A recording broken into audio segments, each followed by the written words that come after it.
Pakistan cricket താരങ്ങൾക്ക് സ്വീകരണം നൽകിയ ചടങ്ങിനെ വിമർശിച്ച് സൂര്യ കൃഷ്ണമൂർത്തി. ഭാരതത്തെ അപമാനിക്കുന്ന പരാമർശം നടത്തിയവരെ സ്വീകരിച്ച ക്യൂബയുടെ നടപടി തെറ്റായെന്നും വിമർശനം.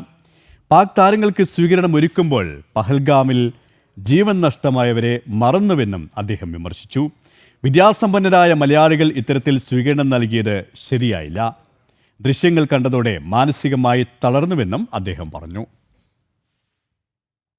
വലിയ വിഷമം തോന്നി. അക്ഷരാർത്ഥത്തിൽ തളർന്നു പോയി എന്ന് വേണമെങ്കിൽ പറയാം. അത് കേരളത്തിൽ ജനിച്ച് കേരളത്തിൽ പഠിച്ച് കേരളത്തിൽ നിന്ന് ഡിഗ്രി എടുത്ത് അവിടെ പോയവർ കേരളത്തിനും ഇന്ത്യക്കും എതിരായിട്ടുള്ള ആൾക്കാരെ സ്വീകരിക്കുക എന്നൊക്കെ പറയുന്നത് ആലോചിക്കാൻ കൂടെ വയ്യ.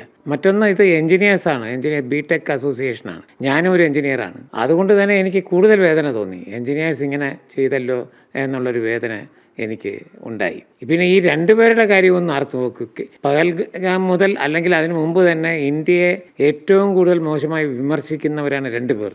അവരൊക്കെ ഈ ഒരു സ്വീകരണം കൊടുക്കുക എന്ന് പറയുന്നത് ഒരിക്കലും അതിനോട് യോജിപ്പില്ല. പാകിസ്ഥാൻ ഓഡിറ്റോറിയത്തിൽ വച്ച് ഇങ്ങനെ ഒരു പ്രോഗ്രാം നടത്തുന്നു എങ്കിൽ അത് തെറ്റ് തന്നെയാണ്. അതിന് മറുപടി പറയേണ്ടി വരും. കേരളത്തിൽ വെച്ചാണ് ടെററിസത്തിൻ്റെ പാഠങ്ങൾ പഠിച്ചത് എന്ന നാണക്കേട് വഹിച്ചുകൊണ്ടിരിക്കുമ്പോഴാണ് മറ്റൊരു നാണക്കേട് ഇപ്പോൾ ഇത് വരുന്നത്. എല്ലാം കൂടി മാനസികമായി തളർന്നു പോകുന്നു. ഞാൻ ഒരു രാഷ്ട്രീയ പാർട്ടിയിലെ അംഗമല്ല. പക്ഷേ എൻ്റെ നാട് കഴിഞ്ഞിട്ടേ ഉള്ളൂ എൻ്റെ പെറ്റമ്മ പോലും. അത് തീർച്ചയാണ്. അത് ഞാൻ എവിടെയും പറയും. ആരുടെ മുന്നിലും ഞാൻ അത് പറയും. അവരെ എന്തുകൊണ്ട് ഈ 26 ജീവൻ അവിടെ പൊലിഞ്ഞത് ഓർത്തില്ല? അവരെ ഓർത്തില്ല, അവരുടെ കുടുംബങ്ങളെ ഓർത്തില്ല. അവരെന്തുകൊണ്ട് നമുക്ക് വേണ്ടി ഈ മഞ്ഞിൽ കാവൽ നിൽക്കുന്ന സായുധരായിട്ടുള്ള നമ്മുടെ ജവാന്മാരെ ഓർത്തില്ല? നിസ്സംശയം പറയാം, എനിക്ക് ഇനിയിപ്പോൾ എന്തെങ്കിലും സംഭവിച്ചാലും എനിക്ക് പ്രശ്നമൊന്നുമില്ല. എൻ്റെ രാജ്യത്തിന് വേണ്ടി ഞാൻ എൻ്റെ ജീവൻ കൊടുക്കാനും തയ്യാറാണ്. ഞാനിത് തെറ്റാണ് എന്ന് തന്നെ ഉറച്ചു പറയും.